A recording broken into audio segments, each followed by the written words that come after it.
On the line is Maeve Reston. She's a national political reporter for CNN and a bit of a jet setter at the moment. Yesterday, she was in Oakland for Senator Kamala Harris's presidential announcement. Today, she's in Des Moines, Iowa, preparing for CNN's town hall tonight with Jake Tapper and Senator Harris. Before that, she was in South Carolina with Senator Harris, covering her there. Maeve, thank you so much for doing the show. I hope you are getting airline points.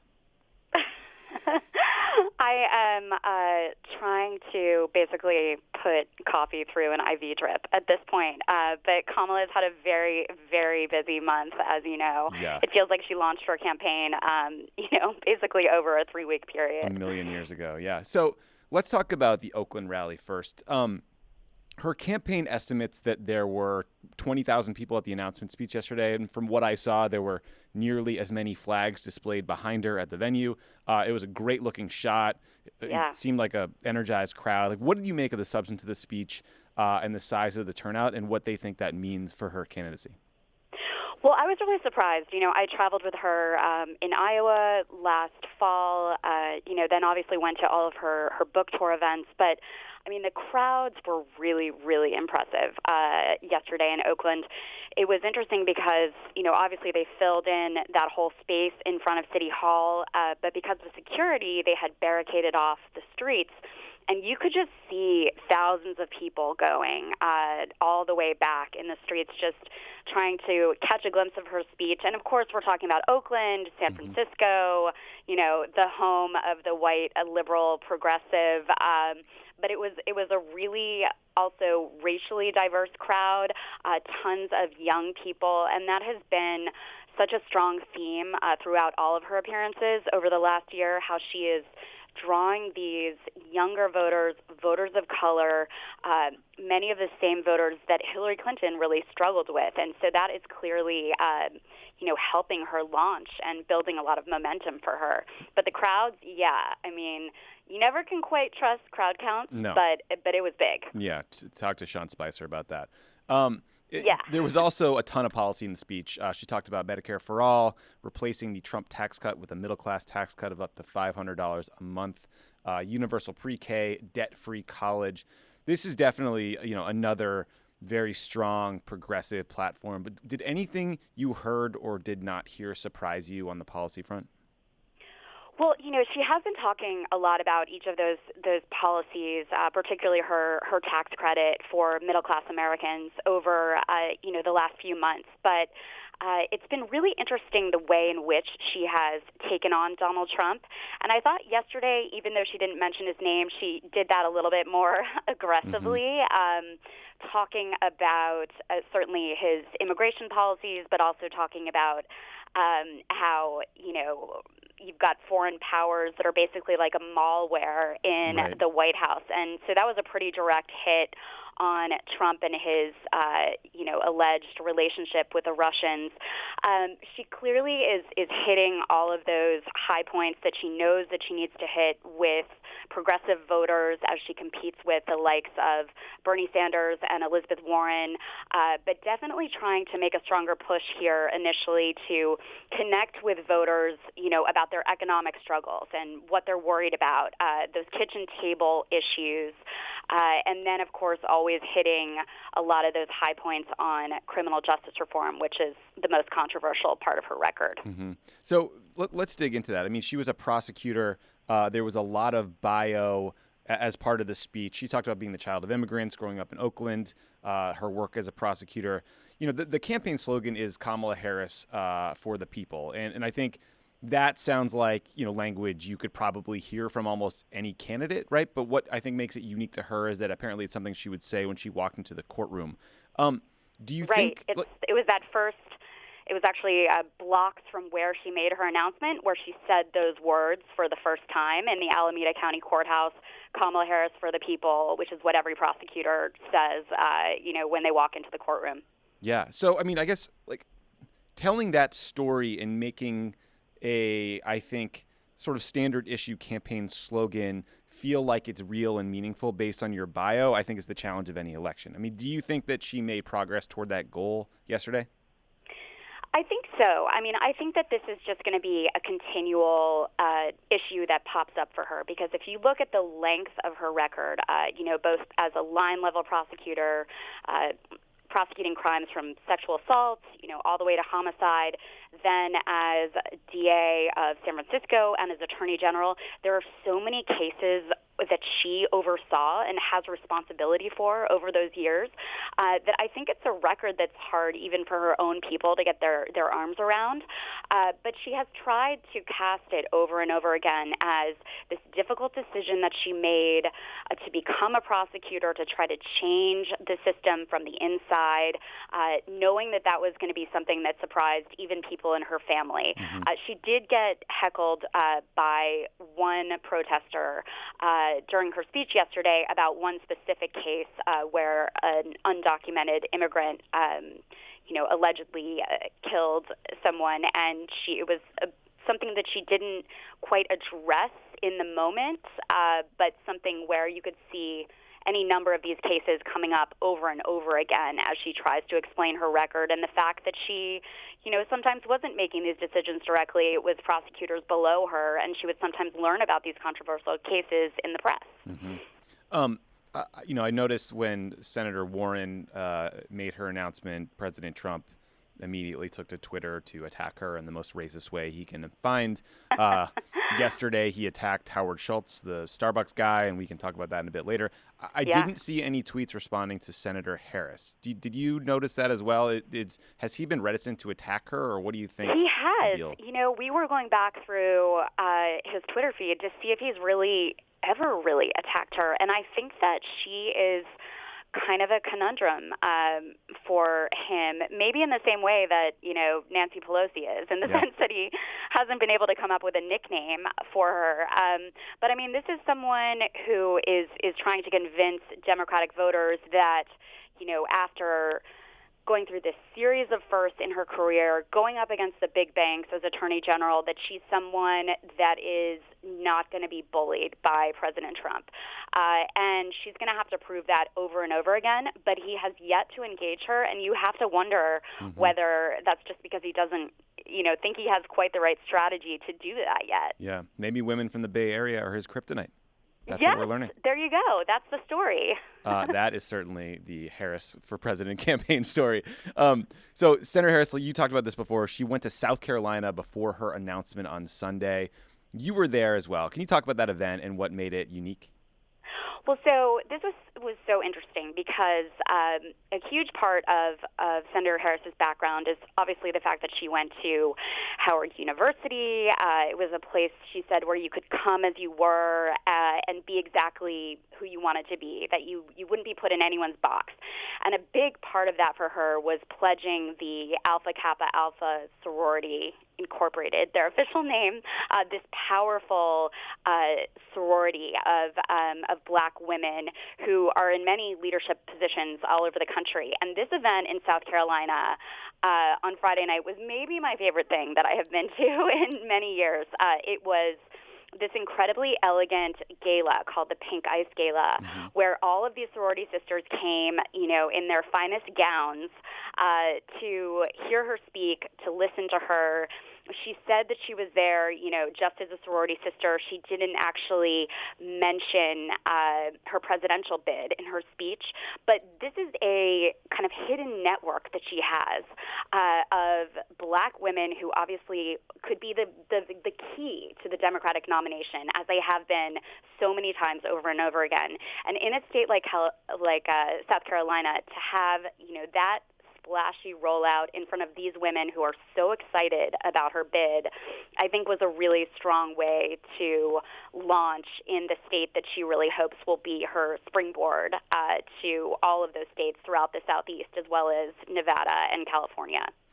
I mean, what you're describing to me in terms of the South Carolina event, the crowd in Oakland, sounds like the recipe for winning the Democratic nomination. And to the point where you're seeing the LA Times, people well, like Mark Barabak and others, wondering aloud if she's the front runner. Like, I know those terms are utterly meaningless this far out, but is that something that worries them or that they embrace? Like, how are they dealing with the success so far? Well, I think that they have been really happy with the rollout so far, in the sense that she really was able to try to define herself at the beginning as she wants to define herself. And obviously that is so important. I mean, you look at the way that Elizabeth Warren got totally tripped up with by engaging Donald Trump on, her ancestry. And at the same time, I think they're very cognizant of the fact that there will be many frontrunners in this race, as we have seen so many times. If we're thinking back to 2007 at this time, I don't even know who would have been the front runner at that point. Not Obama. But Yeah. but it's just, I think they're kind of buckled up, ready for the ride, and know that there are going to be a lot of ups and downs throughout this year, especially with so many candidates in the field, and potentially dealing with an independent candidacy in Howard Schultz, which is the Democrats' worst nightmare. That guy. Before we get to him, so you're in Iowa right now. There's a town hall tonight with Senator Harris and Jake Tapper. Is it at 10 p.m.? Yeah, 10 p.m. Eastern, 7 p.m. on the West Coast, and it'll be really interesting. A lot of people just coming with questions, whatever they want to ask, and Jake will be moderating. So I think it'll be really interesting to see her in that setting. One thing that I've noticed about her, particularly in Iowa on this last visit, was that she's incredibly good one-on-one on the rope line, like blows Hillary Clinton away in that sense, just engaging voters one-on-one.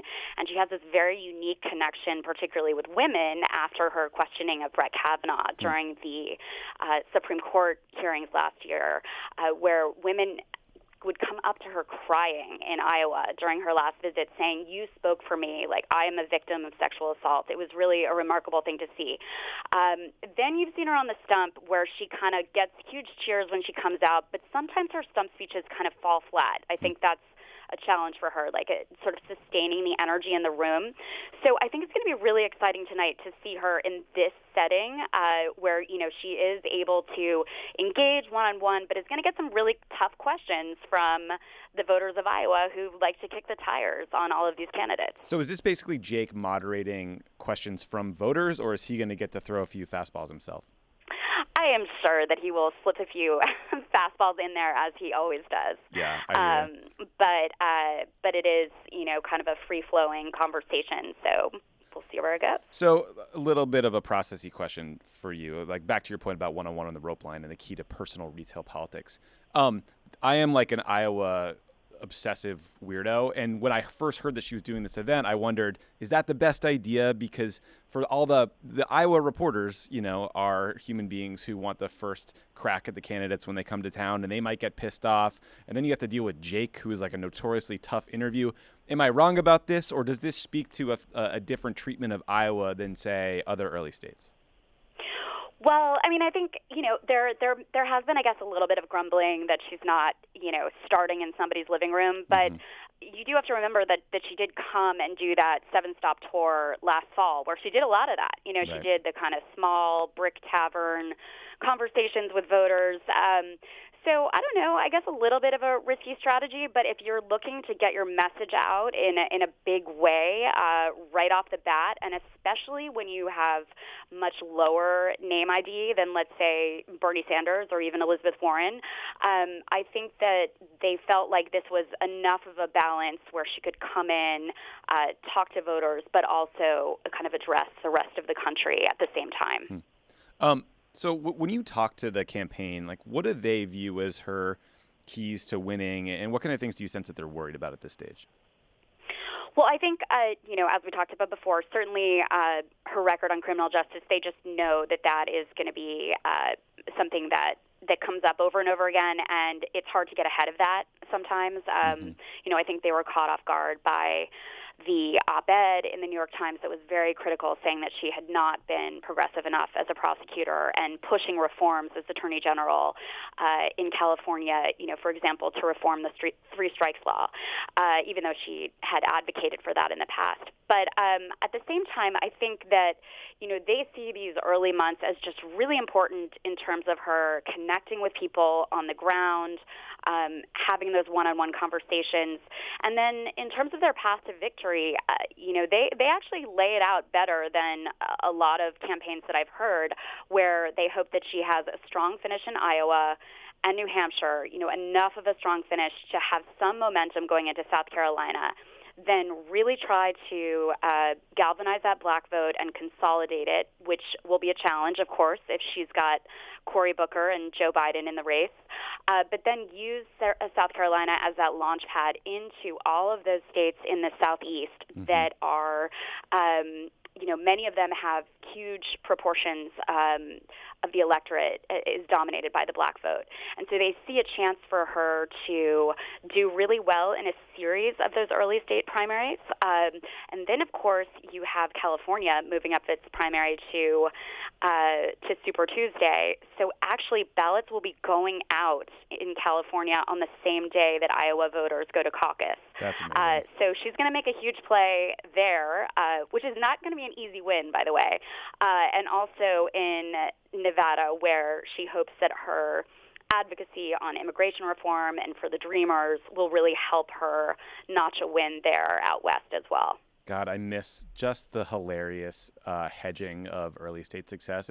My favorite ever was Joe Lieberman in 2004 claiming that he was in a three-way split decision for third place in New Hampshire. And Right. shockingly, that didn't really fly with the National Press Corps. But yeah, do well in Iowa. But no one ever says what that means. I was literally not allowed to say we need to win Iowa because God help us. Yeah, exactly. Well, I mean, and so many people are saying, so many of the sources that I'm talking to here on the ground in Iowa are saying we have no idea how many tickets are coming out of Iowa this time, because if you've got like 15 people in the field, it's a little hard to measure success in that. So this could be a fight that really drags out for a while, and I think that's to the benefit of the country rather than having it decided way up front. Yeah, I totally agree. I also think that the number of people in this primary means that anyone who thinks that they can predict what will happen is bonkers. Totally foolish. Last question for you. Howard Schultz charges me a lot for coffees, commoditize the experience. What the hell is he up to? I know what is you're he buying doing? like CDs at Starbucks, right? Come on. Yes. I buy the Adele thing that's been on sale for like 6 years. So I have been talking to folks who are close to him for quite some time now, as they have been very seriously investigating this idea of an independent run for him. He just feels as though, that the Democratic Party obviously has gone too far to the left, and these ideas like Medicare for all are too expensive. But I mean, I think the blowback that he's seen over the last 2 days has just been pretty brutal. And while it's true that, by the numbers, there are a ton of independents out there in the country, as we all know, they generally tend to really be Democrats or Republicans or lean one way or the other. So, I mean, I'm not surprised that he jumped in, but I think that he's going to be under so much pressure, including from another billionaire, Michael Bloomberg, who put out a statement today saying that he didn't think an independent run was a good idea. So many people that just have chills thinking back to, Ralph Nader and the other spoilers of the past. I mean, these states are decided by such a small margin of voters, and you can see him having potentially a really strong constituency, and I don't see how, how Democrats could do well in that scenario. I mean, it basically it will make Donald Trump's play for his base look like the most brilliant thing that we've ever seen if we end up in this three-way race. God, that is exactly right. I mean, Howard Wolfson, who is a longtime strategist for Hillary Clinton, and then more recently from Mike Bloomberg, tweeted that he's seen enough data over many years to know that anyone running for president as an independent will split the anti-incumbent, anti-Trump vote. Therefore, this could be the thing that delivers the presidency back to Donald Trump at a time when his disapproval rating is 58%. And at a time when I think it was ABC Washington Post poll said 57% of voters said they would not vote for him. Like, this guy is going to fuck up the closest thing we have to getting this guy out of office. I mean, it'll be interesting to see if he is, listening to all of these voices, like if he really is still in decision mode, because you'd have to think that there's a chance here that Howard Schultz becomes, the villain for everyone in the Democratic Party going forward if he goes ahead with this. Oh, we Democrats love to blame external forces for our own failure to win elections. So yeah, people will boycott Starbucks locations. I guarantee you, we will take this so far over the top that he will not even be able to understand what happened to him. It's going to be wild. That's a great story. I'm going to write that. Yeah, that is a good story.